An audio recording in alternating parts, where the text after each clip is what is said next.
Hi everyone, this is Al McKay. Welcome to episode 66. We're doing a VFX Roundtable. Let's dive in.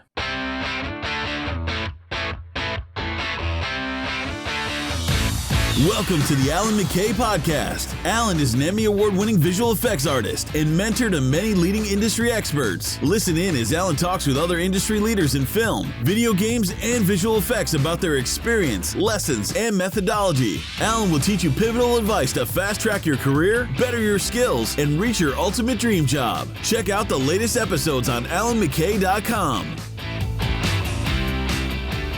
Okay, so welcome to a brand new episode. This episode was one that I put together while I was in Paris in March 2016. It's actually a VFX roundtable between myself, Mark Theriault, and Ansi, or also known as Anselm Seherr-Thoss. So Mark Theriault, just as a bit of a background, is a effects lead for Image Engine. He's also worked for Industrial Light and Magic, Blur Studio, as well as Prime Focus or Frantic Films, and a lot of other studios, Dreamworks, I just remembered as well, so plenty of really cool places. Really amazing guy. It was a lot of fun getting to catch up with both of these guys. I hadn't seen either in quite a while. Ansi, same deal, has worked for a lot of the same studios, actually. I guess it's why we know each other, but he's worked with Blur, Atomic Fiction.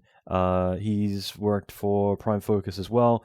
He's a VFX supervisor on NCIS. New Orleans, as well as all of us were actually all speaking at the It's Art Masterclass event in Paris this year. This was my second time, and I'll be back next year, which is going to be a lot of fun as well.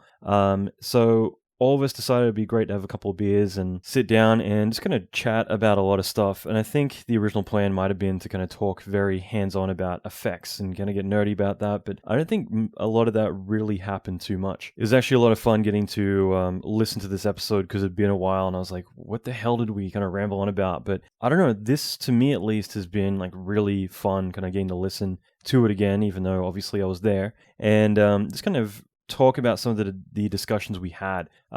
We get into a lot of really great insight about pretty much everything from kind of how to get a job and things to look out for, how to be a better artist. At the same time, we get onto other things from what your electricity bill is going to be like if you have a render farm. Lots of really cool stuff. So I definitely recommend checking this episode out. At the same time, I just want to quickly mention that if you're not part of the inner circle, I suggest that you sign up. It's free to sign up. And I literally just this Friday shared 25 hours of free training videos that aren't publicly available anywhere else. That was more specifically to do with Maya, 3ds Max, effects training, as well as some career-related material as well. And I plan to put out some Houdini training pretty soon as well.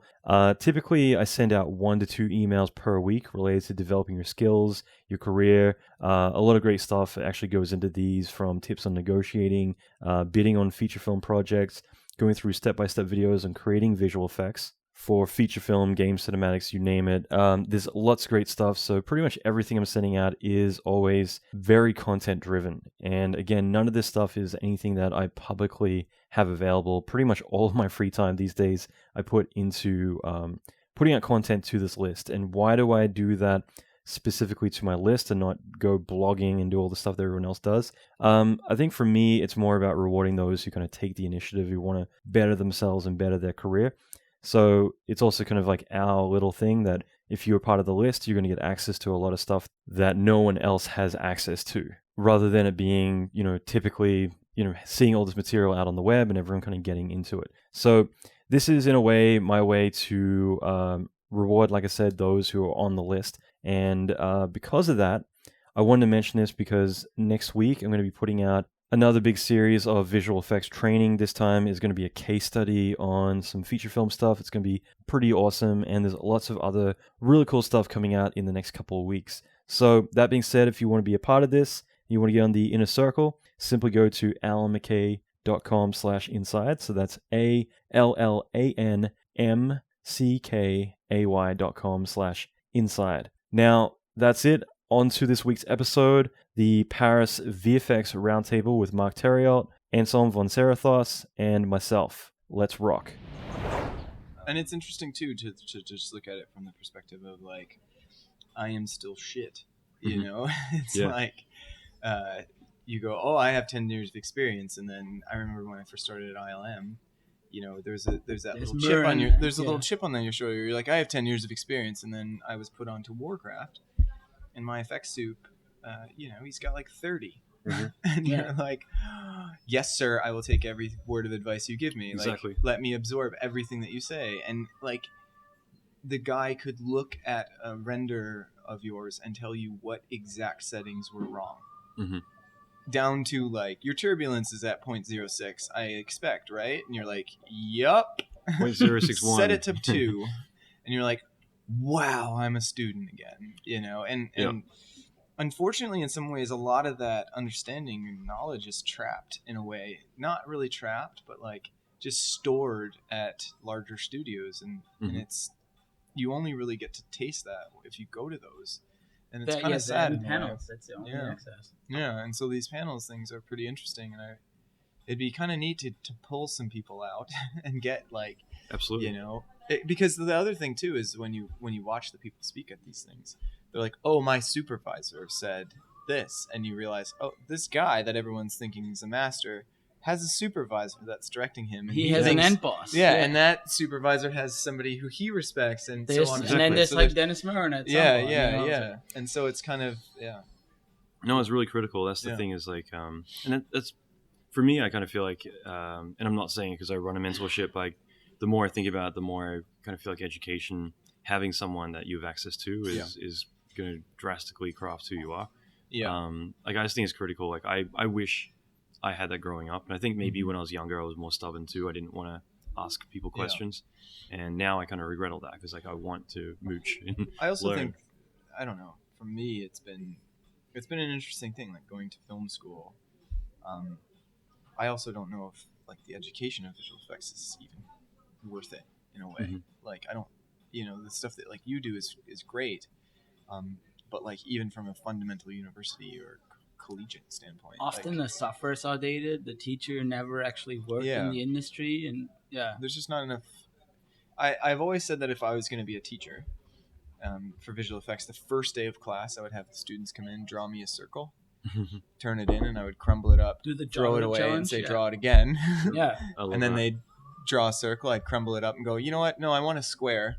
And then they'd draw the square, and then I'd crumble it up and throw it away. And they'd be like, draw me that circle again. Is how clients work. And then crumble it up and be like, can you do the first circle mixed with the square, and then draw it and crumble it up, and then just 50% opacity. And do that for the entire first class. And just be like, okay, you've done that for an hour. How did that make you feel? About this big, right? Yeah. Welcome. Like that's the welcome fundamental. To my world. That is the fundamental backbone. Now cry for me. Yeah. dirty person. It's just that fundamental understanding of like disconnect yourself from the product. Find like the guy that was just talking. He was talking about how like he was like, you get revisions, but it's about finding the thing that like keeps you going inside of those revisions. Like work on your technique, like with the circle, it's like make a really nice circle. Okay, next time, great. Let's practice again. Make another circle. Okay, I have to make a square. Great. I have to shift my brain to make a square. Okay, like thinking in that context. You nailed it in your talk. And is very difficult. Yeah. I've like you're saying that I think you referred to it as like you're producing a product, and I've always said you're just producing a service. You're not making your own art. We're in the service industry. It's essentially I've always referred to VFX as painting a house, and if they want to paint the house yellow and pink, you go and do it. You're not going to be like, no, I want this house to be beautiful. Later in your career, you can voice like, I think that might clash. But at the end of the day, if that's what they want, that's what you do. But like, you have to look at it like, okay, so if they're like, make the house yellow, and you're like, oh, okay, I got to paint the house yellow again. You have to find a way to make that challenging and rewarding. So you would go in and you'd be like, okay, I'm going to make this coat the evenest coat I've ever done in my entire life. Take pride in what you're doing. I'm going to go in and I'm going to paint every wall perfect. I'm not going to have overspill on any plug, you're going to take your time on it. Even though you think it's stupid to paint the house yellow, like try and find somewhere that you can improve upon your own ideas. I don't want to mention my talk in a way of myself, I am afraid like with my talk, I didn't want to communicate like being passionate as like, go do overtime for free and kill yourself. But it was about giving a shit. And even Andrew Schmidt gave it in his talk, which I love the fact that we're all kind of saying the same thing. He was like, give a shit about what you're doing. Like if you put out mediocre work, it shows. And like I don't want to ever look at stuff, and even the stuff that I mentioned I'm really proud of, I'm like I can see all the imperfections. I'm like, I wish I had seen, or what the comp was happening, or they used the wrong pass or whatever. And you want to take pride in what you do and make sure that you put out great work. Well, I mean, you experience some of that on sets, do you? Yeah, and sometimes that was my partner said, like, sometimes you get yelled at and something that's completely outside your realm of not even responsibility, but like you had nothing to do with that. If a comper uses the wrong pass or something, that was not something he messed up. Yeah. It was just along the line, time ran out. There's a time money constraint that it's never final. We are never final. We are just out of time. Yeah. That's it. Yeah. You're never done. Yeah. Until it's final. It's like a curve that will meet the perfection versus time money constraint. It's like that's two parallels that will never meet. Yeah. Like until the universe curves. What's the triangle? It's time budget at the top. And get it done. Time budget, quality. Fast, quality, and then cheap. Inside of a time and budget. Choose budget. two, but that doesn't exist choose anymore. two. Yeah, no, it's not. It has to be all three. Yeah. And that's kind of what I did on one That's of my when slides. the triangle becomes a circle. Yeah. It's like you have to hit the center point of time, budget, and simplicity and complexity. So technically a pyramid. Yeah. It's not really you can choose two. You have to choose all three and have it be the dead center of it. What were the key takeaways you guys got? Like, I didn't attend all the talks. Yeah. I went through a few, but what were some of the big takeaways you got from everyone's talks?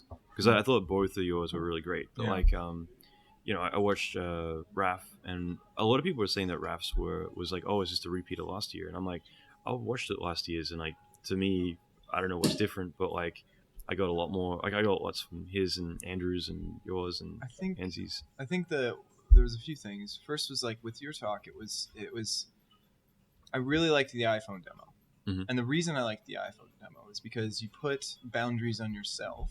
Yep. Not in a like I want to prove that I can do it way, but it was a genuine. You could tell that there was a genuine want to put a boundary and test yourself in a way. Yep. And I think that's pretty rad because if you notice, there's a commonality between all the speakers. Is I saw that there was two things that were a commonality. They're always constantly testing themselves with new ideas and pushing their own boundaries in that sense.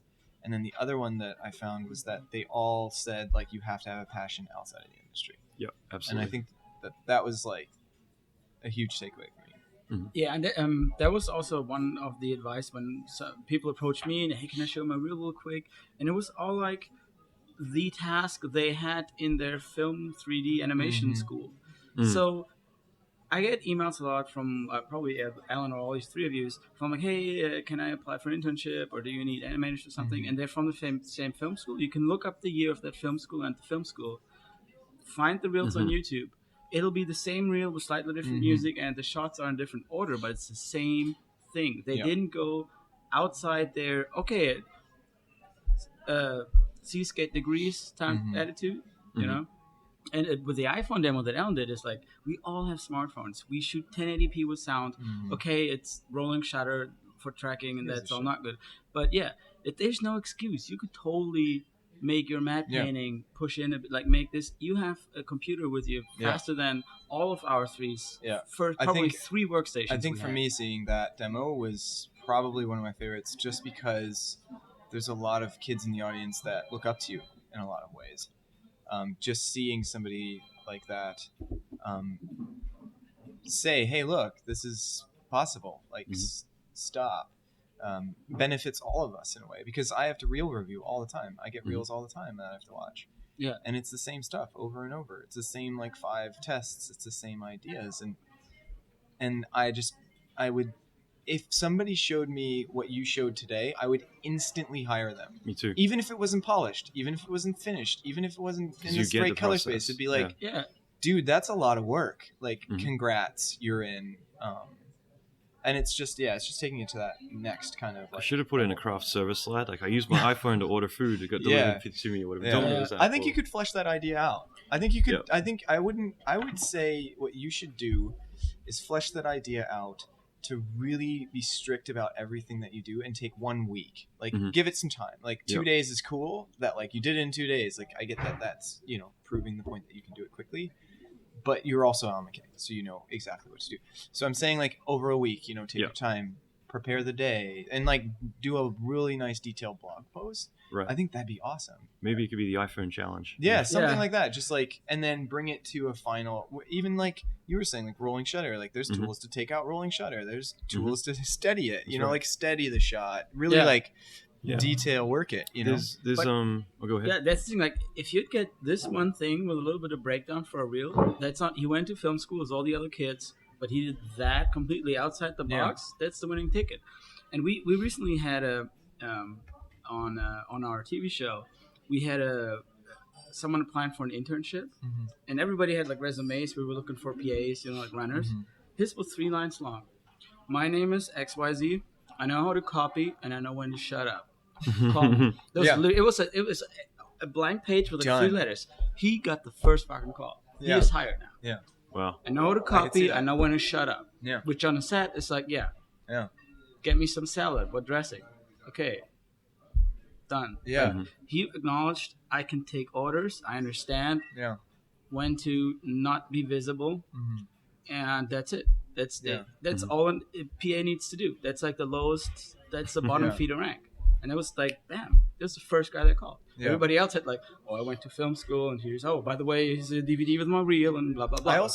I also, from my perspective, like with hiring, I know that a lot of people don't do this, but I research the candidate.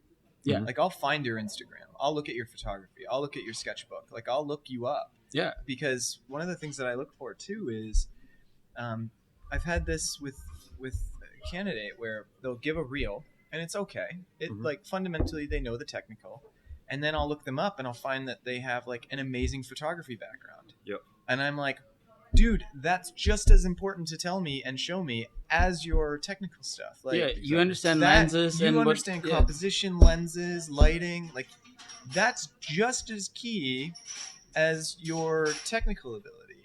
Mhm. So I always like to research the people and see if they have like a portfolio, because that's also interesting as well. You can tell a lot about a person by that. I've talked a bit about on the podcast about social media. I interviewed Jamie a while back, and Jamie Jeffcoat, because one thing I always brought up with her was like, she asked me when she went for an interview at Bungie, like, hey, should I tame back my social media? And she was afraid, like, if she mentioned beer or stuff like that, people might freak out. And I was like, it's probably a good thing, because like, you want to look at something and say, okay, they're into photography, they're into this, and you want to know that you can actually have a drink at the end of the day. They're not like, I'm obsessed with 3D and it's all I do all day long. You want normal people. So On a show, doing you don't the want body robots. doing the body shots and like yeah. every photo is drinking, that would be bad. Yeah, But of course. you going out with friends, it's a good thing. There is somebody that we just hired, and I only knew her through Twitter. Mhm. And I knew her through Twitter. She was funny. She was nice. She had great work. And like, I just shot her an email through Twitter and was like, "Hey, Mhm. are you interested in coming to the studio and interviewing?" She was like, "Sure." And then she's been a great hire. It's That's great. like social media can be a detriment, but it can also be really important and really interesting, because when we have to find people, like, I almost in a sense trust the person that entertained me a little bit on the internet more Yeah, than they the got person personality. It's a walking, tool like any other. because You it's just like, I gotta know know at how to least use you'll it. get along Yeah. with this person. Like, That's right. Yeah. there's at least the ability to have that conversation. You want to which get is- some hints of their personality, Yeah. and I think it's very vital to have that. yeah. But But also, Mhm. you should curate, because In what way? I've had one candidate who very talented in effects, but he thought he was a really great illustrator. Mhm. And more power to him for practicing, but like I scrolled through his Twitter, and for like 3 years it just didn't improve. oh, yep, And you could tell that he wasn't taking where he was messing up and improving his own artistic area. There was no upward progression in his artistic. yeah. You want ability. to look back and be And like, so wow, to you've me, changed it's so kind much. of like, if for 3 years you've been doing these sketches and they're not improving, Mhm. and you're not asking people how you can improve these sketches, like, would you take improvement at work? Like, would you push your art better every or day? is what you're doing today going to be what you're doing exactly 5 years from now? And so that kind of stuff is interesting to me too. It's like, yes, that's a bit of a See, judging, I know how to copy it's a judging factor. thing. Like, Yeah. I judged him in a way, and that's terrible for me, but like, It's you know, business. those are the things that come into the pie when we have to judge candidates. You put all that stuff into a row and you look at them as a whole and you go, okay, well, this is not good, but this is good. They might be great personality, and that trumps the first one, because, you know, but those are all the things that add up to a good candidate. I've seen people not get the job because their personality, like their work is great and they were going to get the job, but then they've managed to talk their way out of a job. But then we've seen people who have the worst personalities on the planet and seem to get work. Yeah. So, But it's it's a team game. that's It's right. all about the team. Totally. Team sport all the way. Well, on set, that's more of an intimate mentality too. Like, you have to be. That's fucking family. That's yeah. a family. And how do you feel being the redheaded stepchild of the family when you're VFX? Yeah, as the one person that doesn't have a walkie-talkie, you mean? You wonder Wait, if so they would ever give you one? you No, don't no. even get You should buy one. No. Like a it's little not ear about one. that. Just listen in. I'm a one-man department. Like, and Yeah. you're not supposed to step. Like, stepping is when you change the channel and you're over talking on the camera department. You have 12 channels on set. The camera department has their own channel, and they only hear themselves. Yeah. The lighting department has one. The grips have one. It's good that the grips have one because they are like swearing drunks all the time. I'm not putting that out generalizing grips, but they're the hardworking, sleeve tattooed, berserker. They're all ex-Marines. Is basically what it comes down to. And so every department has their own channel. If you're a one-man department, you don't need a walkie-talkie. You don't communicate. You just wave one of the PAs, and they're on the same channel as the AD. They're on channel one. That the first channel is the channel that everybody hears. It's the one that goes out. Like, that's what the director is on. The DP and the it'd be the AD that would probably be so the one I just talking get one of the PAs, and can I get you a walkie? And they all have these little headset thingies, and I just, hey, I need 50 minutes for tracking markers. They're like, Ansi needs 50 minutes for tracking markers. Copy you. Copy basically means roger that. Yeah, 10-4. Yeah, 10-4. And if you had a bad personality, that would be the worst working experience in the world. Like, Yeah. They would shun you, I would imagine. Oh, yeah. I don't think you'd work too long on a set. No. And we had a rough start because it was. Let me just jump in and say I've seen people get their walkies taken away. Yeah. Yeah. You were saying? And we had a rough start because it for me it was like new terrain. You had to make a lot of decisions on the fly because you did not know, or have to call the supervisor, and like they were like, oh yeah, you better call the supervisor, you know, are you sure that's the judgmental decision? Turns out I was right. Yeah. But at the beginning that was the case. And but there's also a lot of stress, like when a team is new, you know, first season, you get to, you have the feelers out, who takes who. It has to grow over time. What's the biggest challenge on NCIS when you're doing that? Getting locked off cameras. Yeah. What about rack focus? Like, are they ever like doing focal shifts on the camera? And Sometimes when they're that happens. When there's like the let's say the crime scenes in the background, cast is in the foreground, they're talking, and then they talk about, oh yeah, and it was so terrible how he fell. Yeah. Then they focus from the cast to the crime scene and back and stuff like that. That happens, but yeah, all doable. At least you're not tracking the shots, right? So. No. Yeah. I'm taking Poor souls. pictures of camera reports. Yeah. And then they're like, the first Eddie once came to me because I'm like, I need to shoot miniature eyes now because the light is like, it was outside and that's a critical, like I can do that in 2 running hours. out. Yeah. And then he's like, Ansi, I like how you're Ansi, but I'll get you your 5 minutes in 15. Thank you. Like basically saying, go back to crafty. Like, Yeah. I love how Ansi is Go Ansi, but I'll make sure you get it. But You know what'd be interesting is if you like you have to be pushy in your own person, like just started a list of all of the times where something like that happens and calculate the cost that it costs. Yeah. And then at the end of the year when the season's over, be like, Be like- this is how much not listening to me cost this set. Yeah. Because I guarantee you a producer would be like, we should listen to him. They don't give a shit because the production and post budgets are different. So that's the biggest thing, is that every minute that you spend on set, even though in the big picture it's worth it to them, they're like, you're costing us money.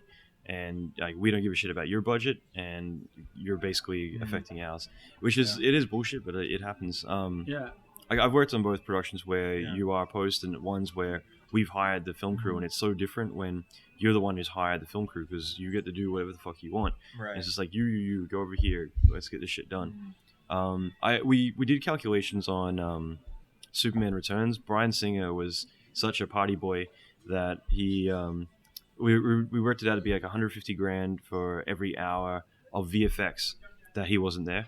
So this was between Frantic, R&H, and whoever else, Sony, because like, he would just go out, meet some stranger, I'll say, and basically have fun with that person all night long, and then next day, not show up till noon, and we're all there from 8 a.m.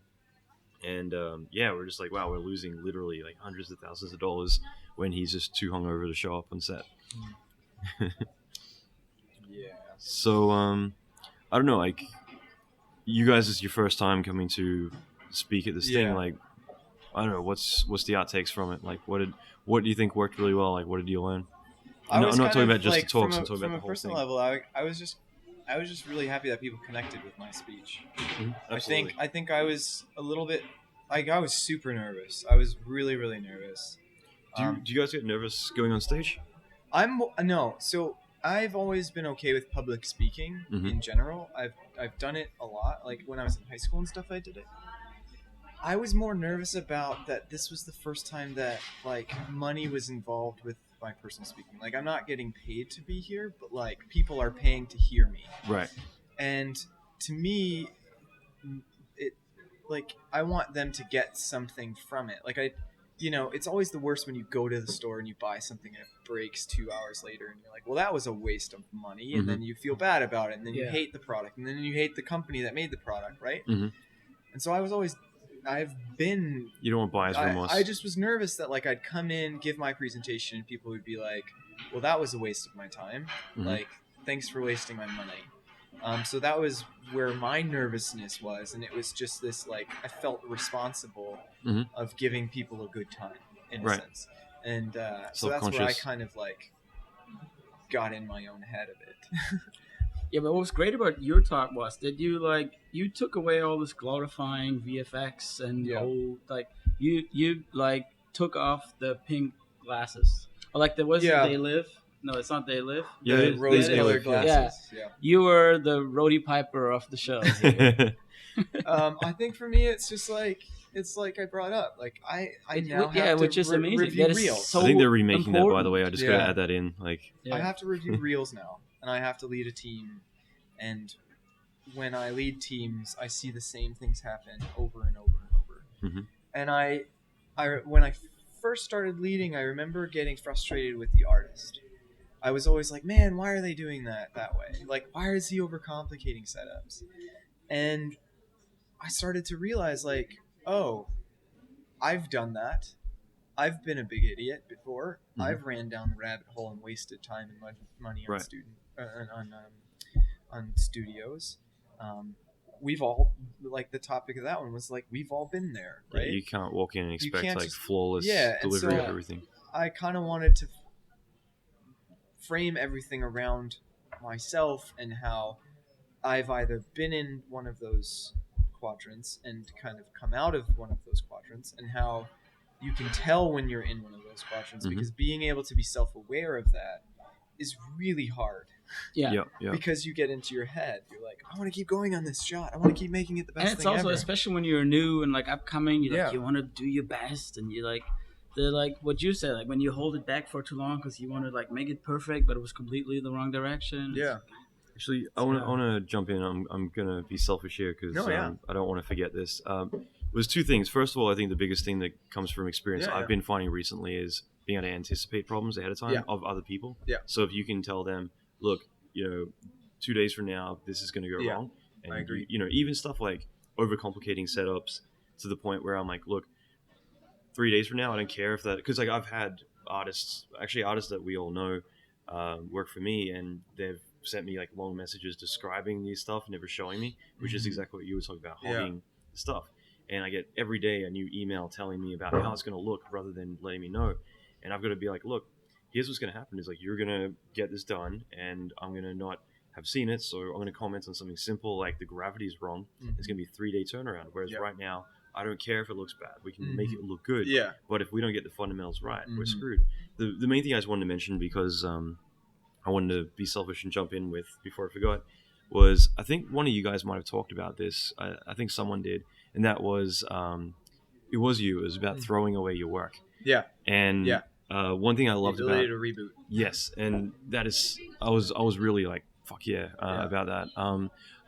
I worked at Atomic Fiction a few times, and like Kevin and I, like the reason I love Atomic is like Kevin and I always clicked so really well, and I loved on Transformers. Like this is our first production ever at Atomic, and you know there was like this big shot we did, and we, you know, you've got to go down the path of like figuring out what you want, and finally you get that point where we had spent like a week on a shot. It looked good, but it wasn't quite what we wanted, and Kevin made the call. He's like, you know, Alan, like we needed to do this to figure out like what's right, what's wrong, it's but not gonna work. But why don't we just start again? Yeah. And he's right, because like you once, like I'm gonna jump around here. When I was working with Chris Harvey at Tiger Hair 1,000 years ago, I decided the last weekend to redo the entire show, which was 3 months, and I redid everything from scratch because I wanted to fix a lot of stuff, and they had a lot of changes.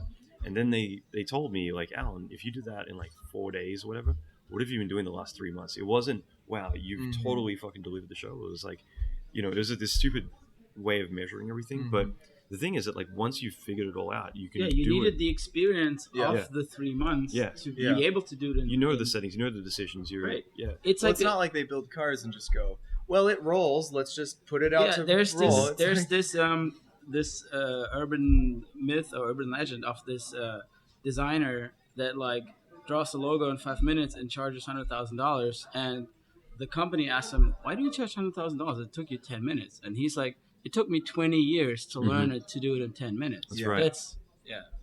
I remember on flight, we were in dailies one day, and like I forget what shot it was, but we'd again had been noodling for a long time, and you know, a long time being like 3 days on a shot.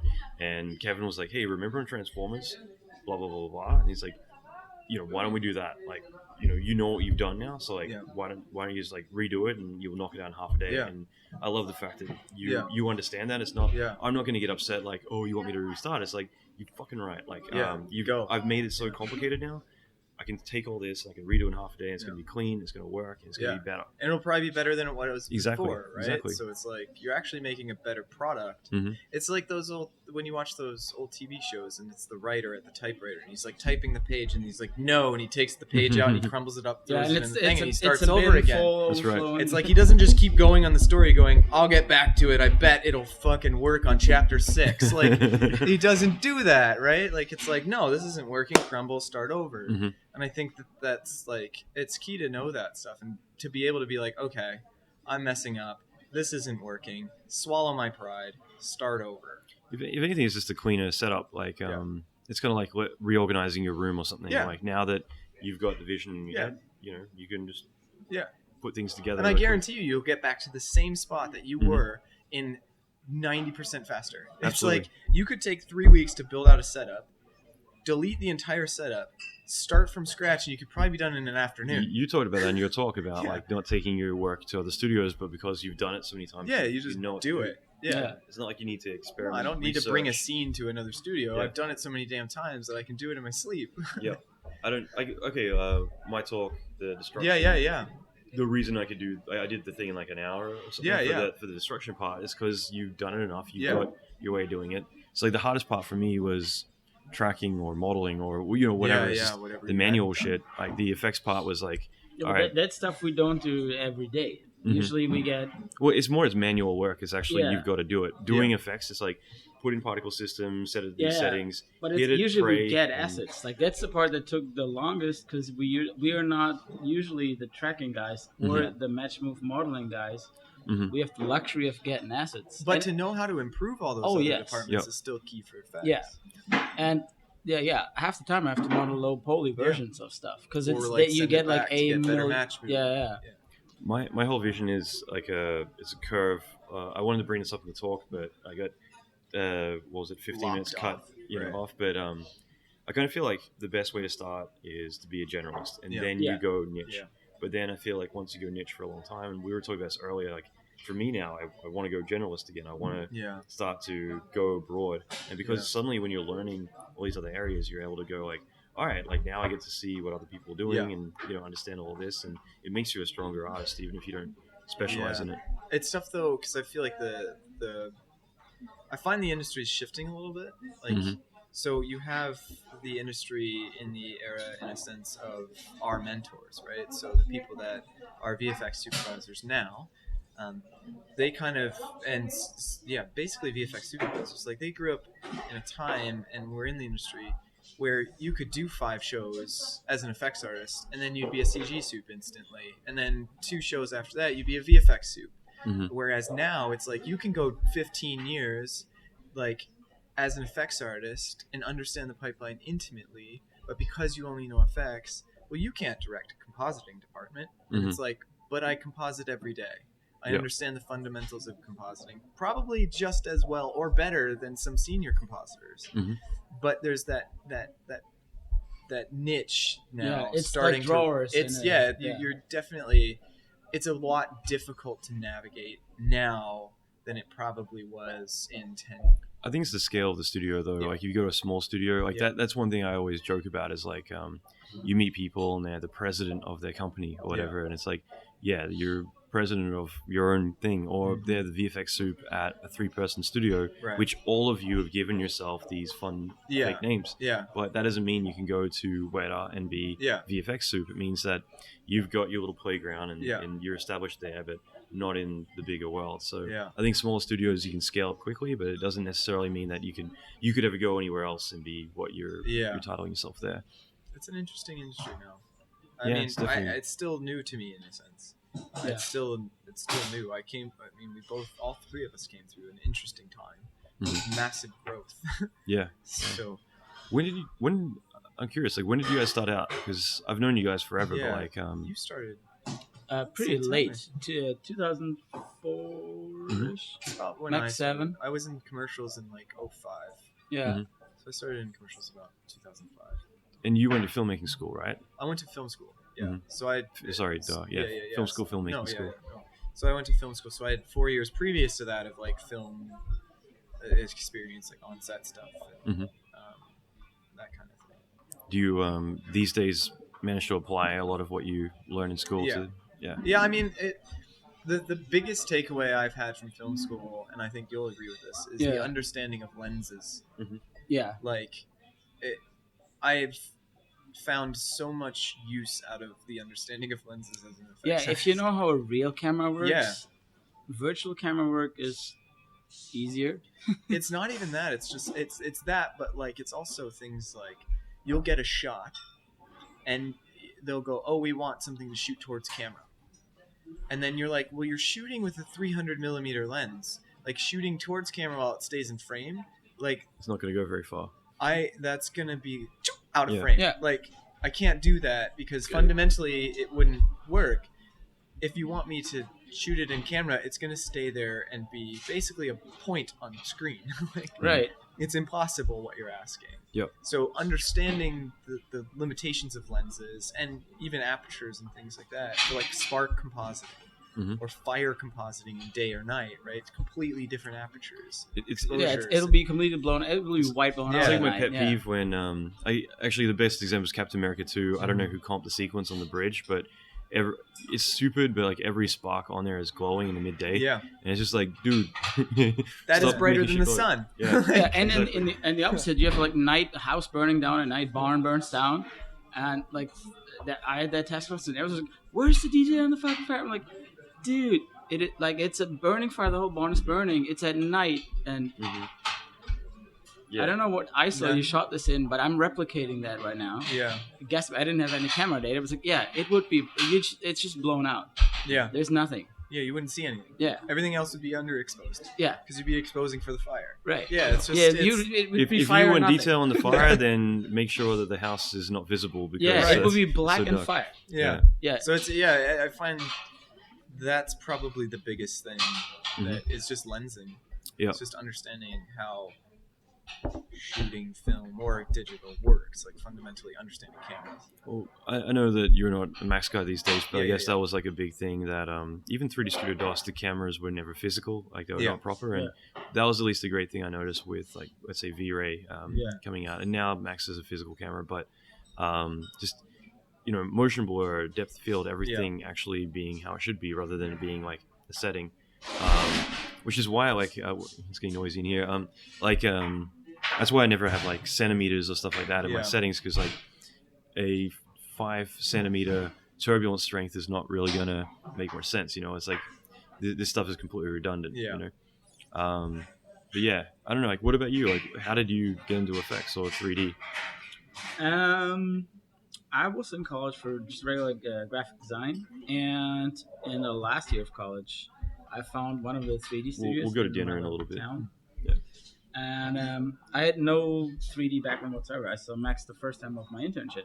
So I mailed him, hey, can I be an intern? I think I told that story once anyway. It's awesome. Go ahead. Like first or second podcast. Yeah. So I mailed them, hey, can I be an intern? I'm really interested in 3D. And they were like, okay, what can you do? Like, how can you help us? And I have no Photoshop and After Effects from college. Like, can I like paint some textures or something? Oh yeah, we'll get back to you. Nothing happened. 6 months later, YouTube just came out. I would send them like whatever, just funny cat videos and shit. Hey, don't forget about me. And they were like, dude, yes, we get it. Like on Fridays we play multiplayer, whatever, Call of Duty, Unreal Tournament. We're 7 right now. Like just bring some beer, whatever. If you're not totally suck, then we are 8. We can at least play 4-on-4, capture the flag or whatever. And we teach you 3D on the way. So I went there, bought like 2 crates of beer, and I didn't totally suck. And I started on Monday basically, and they taught me everything. It was great because in a now with me 7.5 artist environment, we delivered music videos in like 4-week turnarounds. Everybody has to do everything. You texture your element and you have to comp it and integrate it. Everybody has to be a generalist when you're 8 people. Yeah. And that was like the push in the cold water with the sharks already in it. Yeah. That was amazing. Mm-hmm. So yeah, and as a payment for 6 months internship, I got to keep the workstation. It was actually just a shitty like Best Buy computer that I worked on for 6 months. That was my payment for the internship. Really? And then That's I could like do tutorials from home or whatever. Like just stay after hours and use the render farm. Like always, it's the extra mile thing too. So with all the art school, it's like you if you stay after hours, do your own shit and did like something slightly different, you get a cooler show with earlier. Yeah. That's cool. What were you saying before? We're in the final talk, and you were chatting about the working from home stuff, about electricity and. Oh no, I was interested because like one of the things that I've always found fascinating is effects artists or visual effects artists who start their own studios, because it's this dark void that people go down and do, and there's not much like information on it. And I was like, how's your electric bill? Like, do you have a render farm? How loud is that? Do you keep it in a basement? Because I know a few people who actually have render farms, and I'm like, how does that work? Like, what do you do at home if the power goes out? You know, like, yeah. Because I know somebody in Chicago. I think it was somebody in Chicago, told me that their house got a knock because they flew over the houses with the heat sensor stuff. Oh, and wow. was that you? That they thought it was a drug? They were growing weed in the basement. Oh yeah. Because they fly over homes, right, in big cities, and they look at the heat coming from homes to detect, oh, okay, this guy has a huge bank of lights in his basement. He's probably growing weed. And they came to his house and were like, we need to see your basement. And they took him down. It was just a ton of computers rendering, like, some movie. We retrofitted. So I work from home when I do CG, and I have like 10 workstations, 10 machines, so it's a small render farm considerably.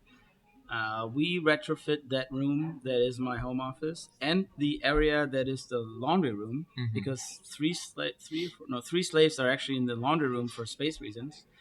We had to put 2 extra power cycles on top of what the house has, a special AC system for just that one room and the laundry room. And the electricity, I think the AC bill alone, that's kind of uncoupled from the electricity in the summer, it gets really hot in Louisiana, is about $1,200. month? Just that. Yeah. Wow, Just that. that's crazy. And yeah. But the And rest. would cloud like computer would companies in the cloud be Yeah, able I to can't wait for minimize a lot of that? Atomic Fiction to release their service. They Yeah. developed cloud rendering on Amazon RC2 Yeah. clouds, and they're That's kind the- of what is banking it on that, called? making. It's still for Linux though, just Yeah. Linux, right? So I can't wait for them to open that up to more platforms and Yeah. to the, because Deadline now can like address your home computers and cloud computers as a hybrid. And once that takes flight, I'm probably selling 5 of my computers or something. Yeah, Yeah. that's interesting. And yeah, I just like server hogging because having those 8 when they're like, I can kick off 8 film sims at a time and get Yeah. like, okay, those 2 we send to the client. It's a luxury, Yeah, but it's a double-edged sword, because sometimes if you have the luxury of just doing 8, you just don't like finesse your settings. You just hope Yeah, one of you the just- 8 looks good. yeah, So for exercise, I only use 2 workstations because that's what you have in a studio environment if you ever work on site. So you have one for sim, one for working, basically. interesting. That's a really interesting subject actually, because I'm never someone like I've got I don't know, I've got 10 nodes I think, but I don't fire out 10 sims because you were just bringing this up when we were walking freezing cold back over the bridge. Even though I want to fire out lots of sims, and I wanted to do that on that stupid iPhone thing because I figured that way, you know, if one doesn't work, the other one will.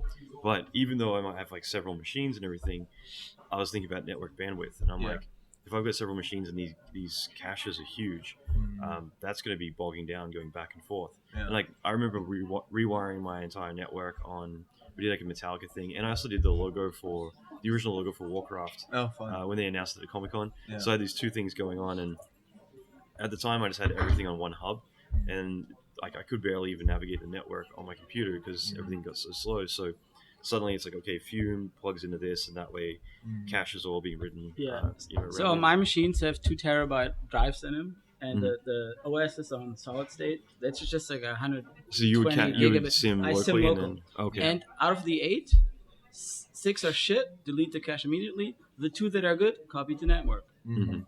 Because That's that's good. faster. Because then after sim's done, the capacity for the network it ramps back up.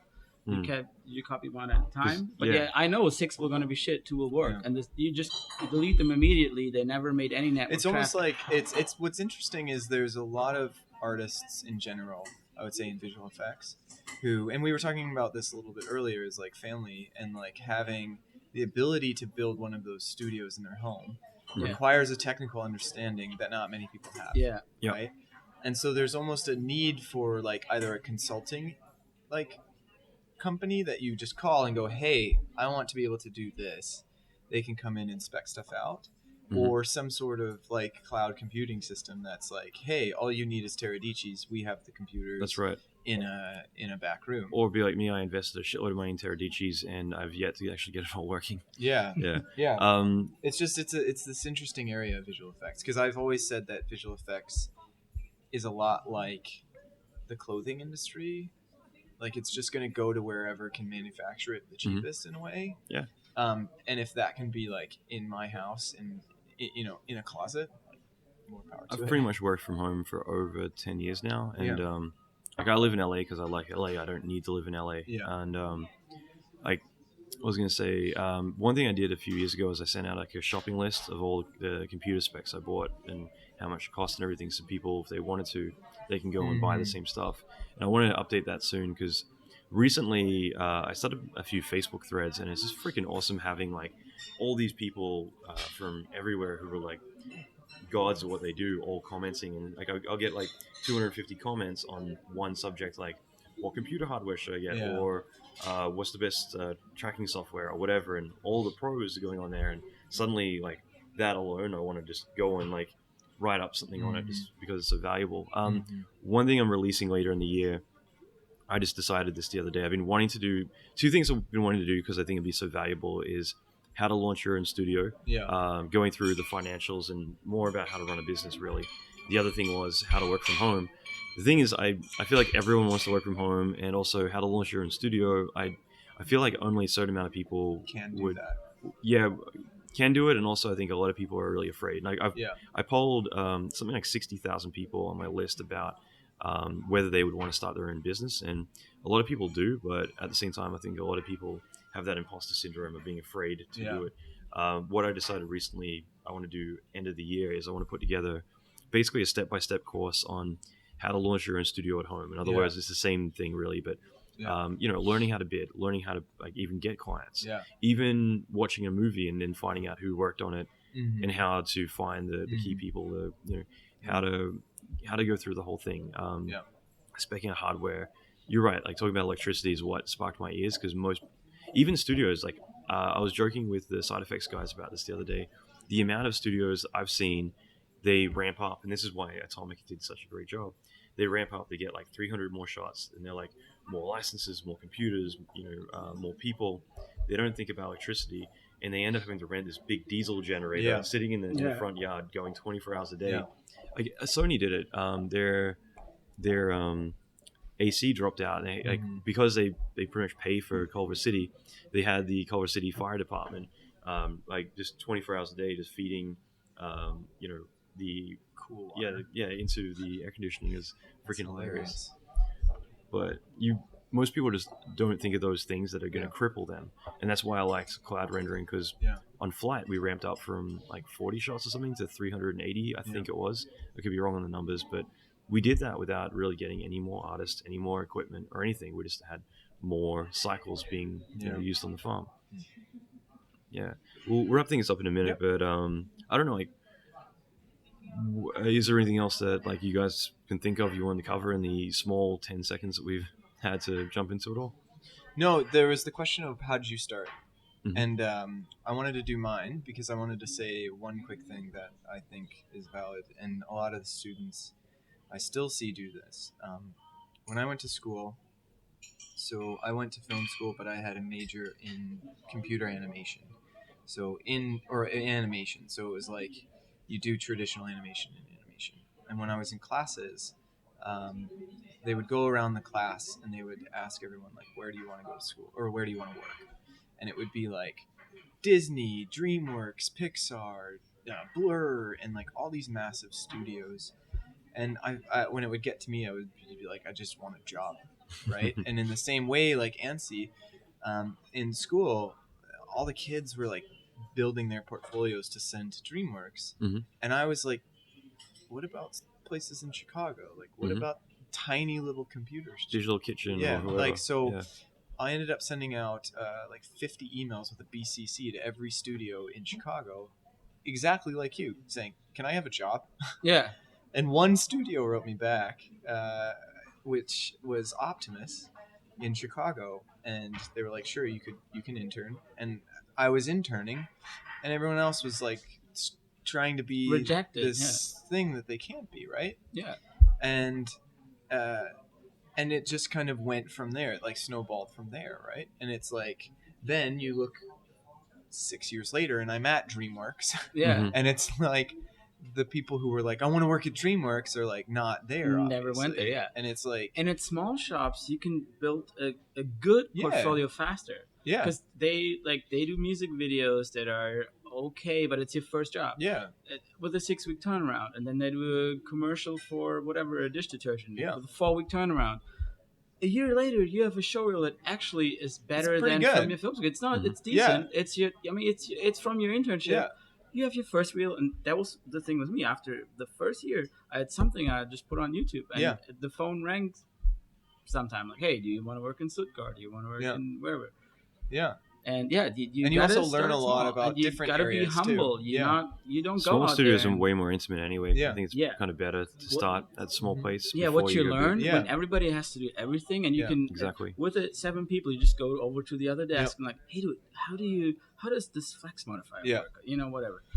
And what you absorb from a small shop, like in a big structure and hierarchy like Dreamworks, you cannot just walk to the supervisor and back him for an hour. No, absolutely not. Yeah, it's an interesting bigger studio is way more segregated. You're going to spend 3 years there, and you've Yeah. been doing support or something Yeah. small. Yeah, you photo or IT support. I knew 2 people who started out at the exact same time. One of them refused to take a job at anywhere but ILM or Weta. Yeah. And so anytime like somewhere small came by, he would laugh and be like, I'm not taking a job there. I'm going to go elsewhere. And then this other person was taking all the shit, like anything they could take. Thing is, fast forward 3-4 years, they were at ILM. The other person still had not even started. Yeah. And it was just it just says like you take a job, you get your foot in the door. You're not too good to do anything. Yeah, you got to be humble. You were not, because like I said, you go into ILM, and even with 10 years of experience, you get your first shot, and your supervisor comes on the phone, and you look him up on IMDb, and he's 30 years of experience, and you realize you're still a student. I went to ILM expecting to be like small nobody in like a massive, because everyone in there is like they're there for a reason. Yeah. And for me, I would look at my supervisors, and I'm like, oh, okay, like we're using Plume, but you and the other supervisor both wrote your own version of Plume, and we just decided on this one. Like, all right, like I'm fucked, Yeah. So you've got these guys who, I always mention it, but like, your first dailies with like Dennis Muren, for instance, and you've got someone in there like arguing, like, no, you don't understand. The reason I did this is because of this. And it's like, this guy, just shut up and go do your shot. Just shut up, say yes, go back to your desk and do it. Copy you, done, go. Yeah. I don't know. It's just funny, all the fundamentals of that. Yeah. Before we wrap it up, like, what do you think of all the students who showed you guys stuff? I didn't do any real reviews, so. It was pretty good. I think, I don't know. I find it very rare that I'm blown away by a student reel, but I also hold really high expectations. Mm-hmm. Like what we were talking about, like if I had someone come up with a reel that had like the entire process like you had with the iPhone thing, I'd have been like, this is awesome. But it was a lot of like little clips of things. Like I was saying, I saw a lot of reels where it's like, you two probably went to the same school, didn't you? Yeah. It was just different oversight, different music. Yeah. So it's tough. It's really tough. Yeah. Yeah. Mm-hmm. I don't know. I mean, I think they have the energy and the want. Mm-hmm. Yeah. They just get it. There's this awesome diagram. It's like 2 circles, and it's like, this is where you are. This is the comfort zone, and the other, this is where the magic happens. Yeah. It's an arrow pointing from here to there. Like, just go there. Yeah. Yeah. Well, actually, what would be the big advice you'd give to people who want to get into effects? Let's say they want to go and blow stuff up at ILM or Dreamworks or Prime Focus or whatever, what will be the stuff that, I don't know. I mean, from a career arc, start small, be humble. Mm-hmm. Yeah. Just get a job, work well with a team. Be a generalist to start with. And then just like understand what it's like working with the team. Mm-hmm. Because, I mean, it takes years to understand what it's like to take criticism.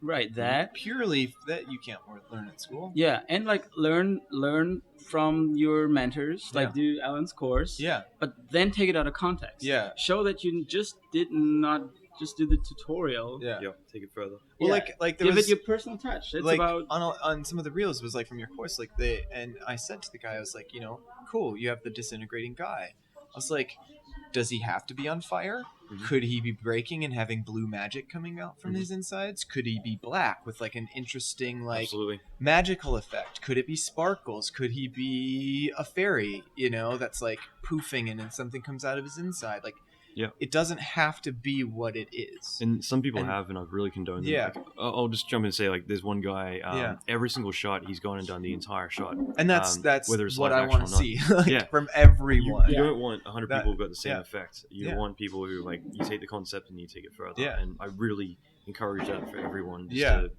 To make it your own. And the thing is too is like if you just do tutorials and stay in that safety guide, then what's going to happen is that you're going to learn all the settings, but then when you go the comfort zone, but then like you go into production, and I've seen this, they suddenly you're doing the same settings and it's not going to apply. If you go and do your own shot, suddenly things are not going to work because you're not in that safety area, which is I put in 0.5. It's like, oh wait, I'm doing bigger, and now my scales are off. I got to learn. Yeah, it's very critical. Yeah, that's interesting.